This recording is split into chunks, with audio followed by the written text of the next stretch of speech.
اللہ الرحمن الرحیم۔ جن حالات میں ہم زندگی بسر کر رہے ہیں یہ فتنوں کا دور ہے، اور فتنے ہر طرف سے ناک کھولے نوجوان نسل کو دبوچنے کے لیے پوری طاقت اور قوت کے ساتھ میدان عمل میں ہیں۔ بڑے بڑے لوگ اور بڑی بڑی NGOs اس حوالے سے متحرک ہو چکی ہیں تاکہ نوجوان نسل کو دین سے ہٹا کر بے راہ روی کی طرف گامزن کیا جائے۔ اس حوالے سے بڑے بڑے اسکالر اور بڑے بڑے ایسے لوگ جو اپنے آپ کو پڑھا لکھا کہلواتے ہیں، دین کا لبادہ اوڑھ کر اور اسلام کا لبادہ اوڑھ کر مسلمانوں میں داخل ہو کے قرآن کی غلط تشریحات اور غلط معنی مفہوم کر کے نوجوان نسل سے ایمانی غیرت کو چھیننا چاہتے ہیں۔ ان حالات میں علماء حق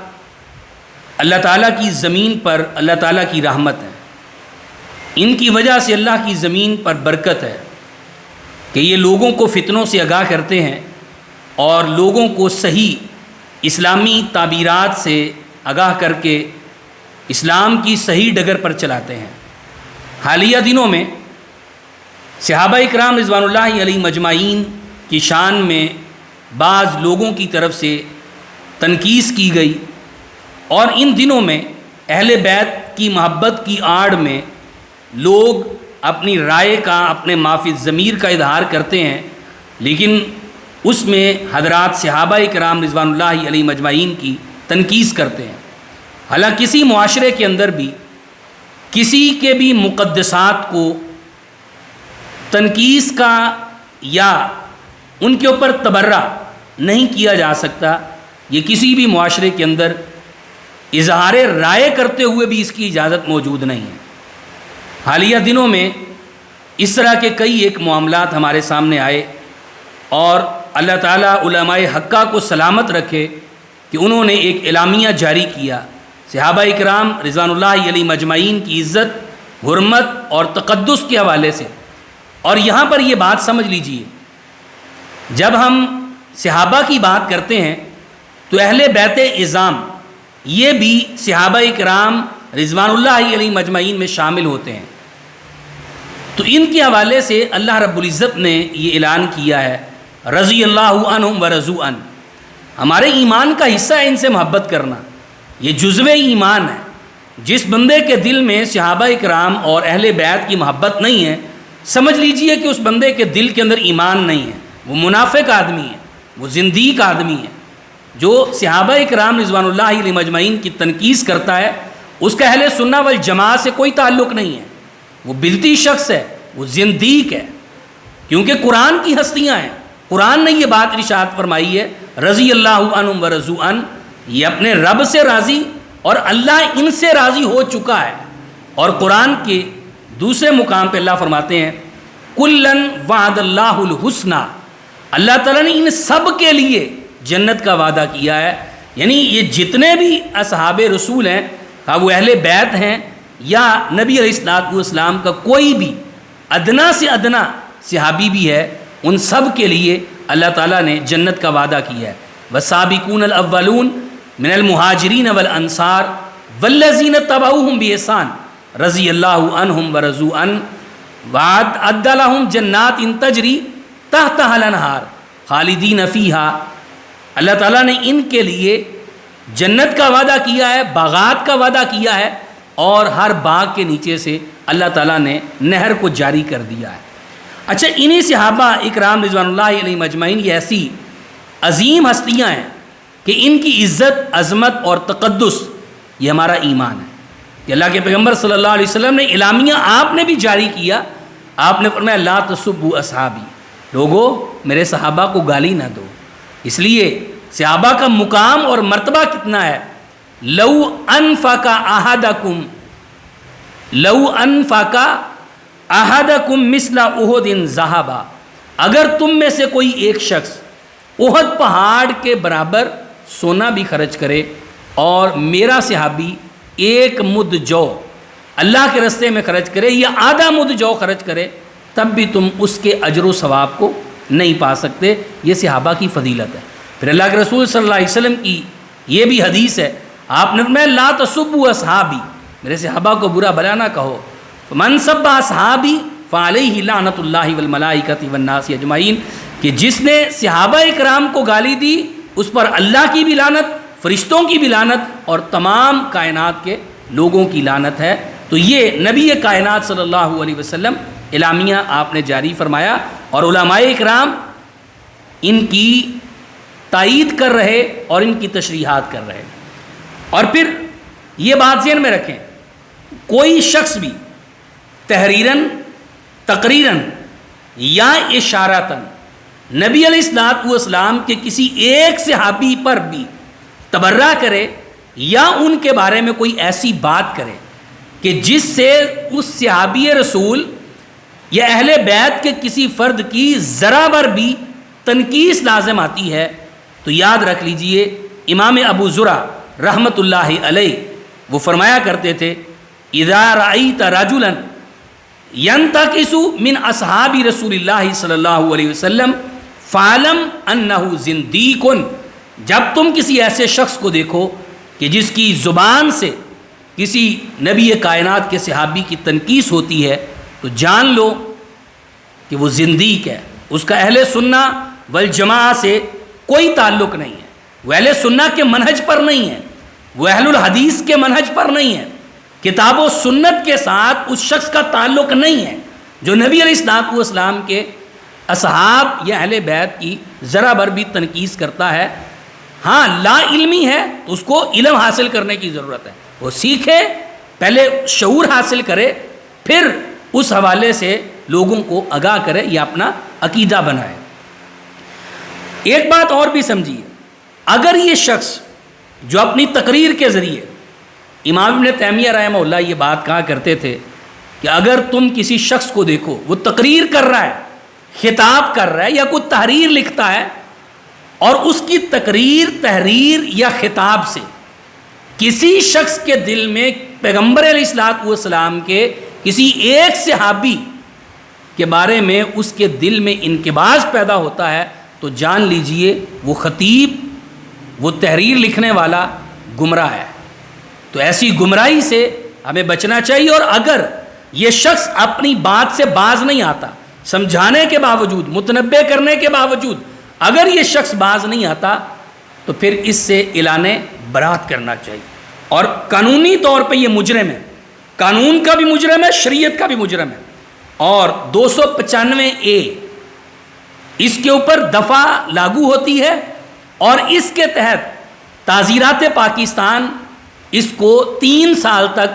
یا اس کے ارد گرد اس کو سزا دے گی جو نبی علیہ الصلوۃ والسلام کی ازواج مطہرات, آپ کے خلفائے راشدین اور اہل بیت اعظام اور نبی علیہ الصلوۃ والسلام کے کسی ایک صحابی کی بھی تنقیص کرتا ہے, اس پر تعزیرات پاکستان کے تحت دفعہ 298A یہ لاگو ہوتی ہے. اگر آپ کو کوئی ایسا شخص نظر آئے جو نبی علیہ الصلوۃ والسلام کے کسی صحابی کی تنقیص کرتا ہے یا اہل بیت میں سے کسی فرد کی تنقیص کرتا ہے تو اس کے خلاف FIR درج کروائیے, تاکہ ان لوگوں کا ناطقہ بند کیا جا سکے اور نبی علیہ الصلوۃ والسلام کے صحابہ کی عزت اور عظمت یہ لوگوں کے سامنے واضح کی جا سکے. تیسری بات یہ سمجھیے کہ اہل سنہ والجماعہ کا جو موقف ہے اس موقف کو لوگوں کے سامنے واضح کرنا چاہیے, اپنی تقریروں کے ذریعے, اپنے دروس کے ذریعے, اپنی تحریروں کے ذریعے اور اپنے خطبوں کے ذریعے. جس طرح امام مالک علیہ رحمہ وہ یہ بات فرمایا کرتے تھے, سیر اعلام نبلاء میں امام ذہبی رحمہ اللہ نے یہ بات نقل کی ہے کہ جہاں پر محبت کی بات ہوگی, عقیدت کی بات ہوگی اور پیار, انسیت کی بات ہوگی تو اہل بیت کا مقام نبی کائنات صلی اللہ علیہ وسلم کے نزدیک سب سے زیادہ. لیکن جہاں پر احترام کی بات ہوگی, جہاں پر مقام کی بات ہوگی, جہاں پر مرتبے کی بات ہوگی اور جہاں پر فضیلت کی بات ہوگی تو کائنات میں نبی کائنات کے بعد سب سے زیادہ مقام سیدنا صدیق اکبر رضی اللہ تعالیٰ کا, اس کے بعد سیدنا فاروق اعظم اور پھر سیدنا حضرت عثمان رضی اللہ تعالیٰ عنہم اور پھر سیدنا حضرت علی رضی اللہ تعالیٰ عنہ. یہ ترتیب جو ہے اس کو ہم برقرار رکھیں گے فضیلت اور مرتبت کے اعتبار سے. اچھا, اس کے بعد ہمیں لٹریچر کے ذریعے, تحریر کے ذریعے یہ جو لوگ شبہات پھیلا رہے ہیں، مطلب قرآن مجید میں یہ اللہ تعالیٰ نے یہ بات ارشاد فرمائی ہے نا کہ آیات محکمات ہن ام الکتاب واخر متشابہات، کہ قرآن مجید کے اندر کچھ آیات محکم ہیں اور اسی طرح کچھ آیات متشابہ ہیں۔ محکم آیات وہ ہوتی ہیں کہ جن کا معنی مفہوم بڑا واضح ہوتا ہے، متشابہ آیات وہ ہوتی ہیں کہ جن کا ایک ایک لفظ کے 3 4 4 معنی بنتے ہوتے ہیں۔ تو فَأَمَّا الَّذِينَ فِي قُلُوبِهِمْ زَيْغٌ فَيَتَّبِعُونَ مَا تَشَابَهَ مِنْهُ ابْتِغَاءَ الْفِتْنَةِ، جن لوگوں کے دلوں کے اندر قدورت ٹیڑھ پن ہوتا ہے نا، وہ لوگ متشابہ الفاظ یا آیات کو پکڑ کے اپنی مرضی کا معنی کرتے ہیں، اپنی مرضی کی تعویل کر کے لوگوں کے اندر فتنہ پھیلانا چاہتے ہیں۔ آج بھی معاشرے کے اندر ایسے لوگ موجود ہیں جو اہل سنت کا لبادہ اوڑھ کے اپنے آپ کو علماء کہلواتے ہیں اور دین کا شیلٹر لے کر متشابہ آیات کی من چاہی تفسیریں اور من چاہا معنی مفہوم کر کے لوگوں کے اندر فتنہ پھیلا رہے ہیں اور لوگوں کو نبی کائنات صلی اللہ علیہ وسلم کے صحابہ سے متنفر کر رہے ہیں۔ ایسے لوگوں کے جو شبہات ہیں ان کا ازالہ کرنا چاہیے اور اس حوالے سے لٹریچر تیار کرنا چاہیے۔ اپنی تقاریر اور تحریروں کے ذریعے ہمیں ایسے لوگوں کے پیدا کردہ جو شبہات ہیں ان کا جواب دینا چاہیے اور اہل سنہ کے علماء کو اس حوالے سے بھی میدان عمل میں آنا چاہیے۔ پھر ہمارے جو مدارس ہیں، ہماری جو مساجد ہیں، مدارس کے اندر اپنے نصاب کو تبدیل کیجیے۔ مطلب نصاب میں ایسی کتب شامل ہونی چاہیے تاریخ کے حوالے سے، خاص کر یہ جو صفین کا واقعہ ہے، جمل کا واقعہ ہے، کربلا کا واقعہ ہے، یا اس سے ریلیٹڈ ملتے جلتے جو واقعات ہیں ان کی جو اصل حقیقت ہے، اور پھر جو لوگ مغالطے دینے کی کوشش کرتے ہیں، شبہات پیدا کرنے کی کوشش کرتے ہیں، ان کے حوالے سے طلباء کو یہ چیزیں ازبر کروانی چاہیے تاکہ جو لوگ معاشرے کے اندر فتنہ پھیلانا چاہتے ہیں ان فتنوں کا سدباب کیا جا سکے اور صحیح معنوں میں جو کتاب و سنت کی روشنی ہے اس کو ہم لوگوں تک پھیلا سکیں۔ اور پھر خطباء کی، آج ہمارے معاشرے کے اندر مساجد کے اندر ہم خطباء وہ رکھتے ہیں، آواز اچھی ہے، لے اچھی کھینچتا ہے، مسئلہ آتا ہے یا نہیں، عبارت پڑھ لیتا ہے یا نہیں، عبارت کا ترجمہ کرنا آتا ہے یا نہیں، قطع نظر اس چیز کے ہم آواز دے کے مسجد کے اندر خطباء کا جو ہے وہ انتظام کرتے ہیں یا انتخاب کرتے ہیں۔ تو یہ بات ذہن میں رکھیں، جو خطباء حضرات ہیں ان کی بھی تربیتی نشستیں ہونی چاہیے جید علماء کرام کی زیر نگرانی، تاکہ علماء کرام ان کو موجودہ حالات کے جو فتنے ہیں ان فتنوں سے آگاہ کریں تاکہ یہ خطباء جو ہیں صحیح معنوں میں علمی تعبیر حاصل کر کے اور صحیح علم لے کر معاشرے کے اندر اتریں اور لوگوں کے اندر جو شبہات پھیل چکے ہیں نبی کائنات صلی اللہ علیہ وسلم کے صحابہ کے بارے میں اور اہل بیت کے بارے میں، ان شبہات کو دور کر کے جو اہل سنہ والجماعہ کا منہج اور موقف کتاب و سنت کی روشنی میں ہے اس کو لوگوں کے سامنے واضح کیا جا سکے۔ اچھا، پھر ایک بات اور بھی سمجھیے، جس بندے کے دل کے اندر ذرا بر بھی کسی صحابی کے بارے میں تنقیص ہے، تنقیص کا جذبہ ہے، یا اس کے دل کے اندر انکباز ہے، کسی مسجد کا اس کو امام نہیں رکھنا چاہیے، خطیب اس بندے کو نہیں بنانا چاہیے کہ جس بندے کے دل میں کسی صحابی کی تنقیص کا جذبہ ہے یا اس کی باتوں سے کسی صحابی یا اہل بیت کی تنقیص سامنے آتی ہے۔ نہ تو ایسے شخص کو ممبر پہ کھڑا کرنا چاہیے اور نہ ہی ایسے شخص کو مستقل طور پہ اپنا امام بنانا چاہیے، کہیں ایسا نہ ہو کہ وہ اپنے نظریات جو ہیں وہ لوگوں کے اندر ٹھونس دے اور لوگ بھی اس کے پیچھے لگ کے کہیں گمراہی کا شکار نہ ہو جائیں۔ تنظیموں کے جو عہدے داران ہیں یا ذمہ داران ہیں ان کو بھی چاہیے کہ وہ ایسے شخص کو، مذہبی تنظیمیں ایسے شخص کو اپنی تنظیم کے عہدے پر فائز نہ کریں کہ جس شخص کے دل کے اندر ذرا بر بھی کسی صحابی کی تنقیص کا جذبہ ہے یا وہ کسی صحابی کی تنقیص کرتا ہے۔ اور پھر محرم شروع ہوتا ہے، امن کی مجالس جو ہے وہ بپا ہوتی ہیں، انعقاد ان کا ہوتا ہے، ٹھیک ہے، ہم سب سے بڑے امن کے داعی ہیں، لیکن اس کا مطلب یہ نہیں ہے کہ ہمارے مقدسات کی توہین کی جائے، اس کا مطلب یہ نہیں ہم سب لوگوں کے مقدسات کا احترام کرتے ہیں، ملک کے اندر امن چاہتے ہیں، آخر ملک کا امن خراب ان دنوں میں کیوں ہوتا ہے؟ کیوں اس مہینے کے اندر امن کے لیے کوششیں کی جاتی ہیں؟ وجہ کیا ہے؟ یہ تو حرمت والا مہینہ ہے۔ اس کی وجہ یہ ہے کہ لوگ اس مہینے کے اندر نبی علیہ السلام کے اصحاب کو برا بھلا کہتے ہیں اور ہم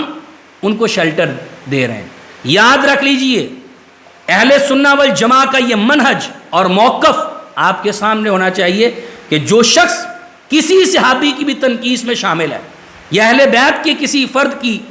تنقیس میں شامل ہے اور اس کے دل کے اندر نبی کائنات کے صحابہ کا انکباس یا بغض موجود ہے، ایسے شخص کی مجلس کے اندر بھی شامل نہیں ہونا، یہ اہل سنہ والجماع کا موقف ہے۔ کیونکہ اہل بدعت کی مجلس کے اندر بیٹھنا بھی یہ اہل سنہ والجماع کا موقف نہیں ہے۔ قرآن مجید کی اگر آپ آیات پڑھیں نا